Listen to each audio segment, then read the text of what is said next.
Nibdew bl-ikel. F'April li għadda l-prezz tal-ikel f'Malta żdied b'4.4%, meta fiż-żona euro żdied b'2.3%. L-akbar żieda nħasset f'ikel mhux proċessat.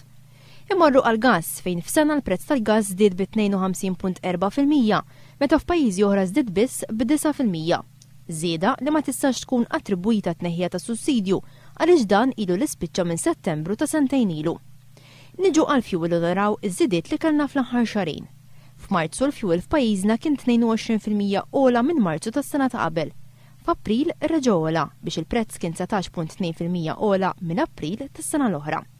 Fil-pajjiżi l-oħra żidiet f'dawn l-aħħar xahrejn imqabbla mal-istess xhur tas-sena ta' qabel kienu 15.4% u 14.6% aktar.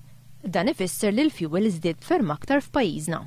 Fil-każ tal-kontijiet tad-dawl għalkemm fl-ewwel 4 xhur ta' din is-sena ma kienx hemm ċaqliq, il-fatt li l-Gvern ma tax għajnuna lill-familji ta' 14 miljun euro dan fisser żieda ta' 10% fuq il-kontijiet tagħhom. L-edukazzjoni għoliet b'4.4% meta fiż-żona euro għoliet b'1.8%. Filwaqt li l-Maltin qegħdin iħallsu prezzijiet ogħla, il-pagi tagħhom naqsu b'1.7%.